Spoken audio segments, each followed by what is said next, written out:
I'm James Wong, Product Marketing Manager of Linear Technology's High Frequency Product Group. This session is about designing high-performance RF.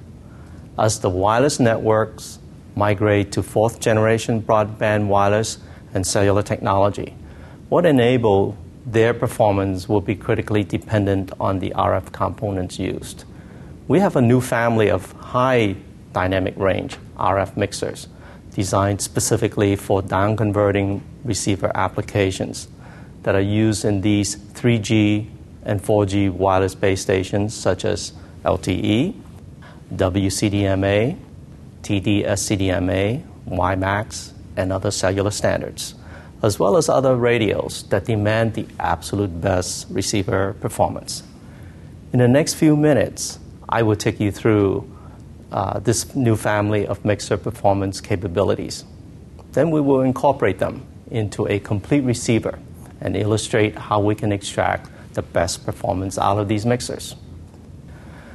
The internal architecture of this family of mixer comprises a very high linearity passive double balance mixer core, combined with a high gain IF amplifier stage. The devices are built with our advanced silicon germanium process that yields excellent noise performance. The RF input has an integrated balance transformer which converts a differential to that of a 50 ohm single-ended input, so it requires no external matching circuits and it's easy to interface to. There are two selectable LO inputs designed for applications that require fast channel switching or frequency hopping. The internal LO has a buffer built in, which provides low LO input drive and high isolation. The 4-pin compatible mixers, each is optimized for performance in a specific set of frequency bands. They cover from the 700 megahertz LTE, the 900 megahertz GSM, to 1.7 to 2.1 gigahertz cellular, 2.6 gigahertz LTE, and 2.6 gigahertz and 3.5 gigahertz WiMAX bands. Putting it all together, each mixer has high input IP3 and a conversion gain of 7.8 dB, no loss, and very low noise figure.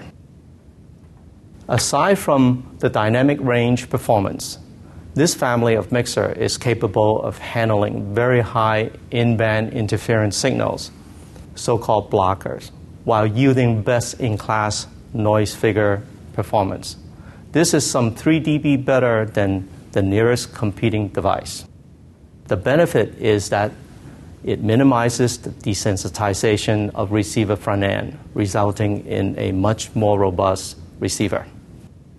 Powered by a single 3.3 volt supply, each mixer draws 190 milliamp supply current.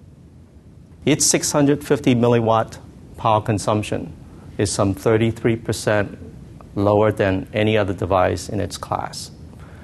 With today's base station operating 24/7, this energy saving substantially reduces the carrier's operating costs over time.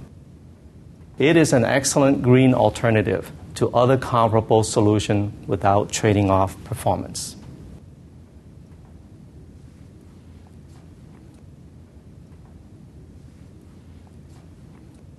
Now let's see what happens when we use one of these mixers, the LTC5541, in a complete 1.9 gigahertz LTE receiver. In this chain analysis, we plug in the mixer's noise figure, the gain, as well as the output IP3. In the receiver front end, we choose an LNA that has a noise figure of 0.65 dB and gain of 17 dB. It is followed by a filter and a second LNA that has an 11 dB of gain. Noise figure is less important here as the first stage LNA noise figure dominates. Finally, a high linearity IF amplifier stage having a gain of 16 dB is added to the back end. These are all real parts to give us some realizable performance. The chain analysis predicts the overall receiver will have a cascaded noise figure of 2.18 dB, which is quite good. Its overall gain is 36.4 dB. To see how good this output IP3 is, we feed a minus 30 dBm signal to the input of the receiver, which simulates a very strong signal or in-band interference. The receiver handles this large signal nicely, showing an output intermodulation product of minus 62.6 dBc, which is very respectable. At low input levels, minus 95 dBm into the receiver input, the receiver has a sensitivity or a minimum detectable signal of minus 98.8 dBm. This sensitivity is primarily limited by the 20 megahertz noise bandwidth. To illustrate, if this noise bandwidth is reduced to 5 megahertz, the receiver sensitivity would improve to minus 105 dBm. In summary, this analysis illustrates that indeed we can achieve outstanding broadband receiver performance using the LTC 5540, 41, 42, or 43 family of high dynamic range mixers. For more information, please visit our website at www.linear.com. Thank you for watching.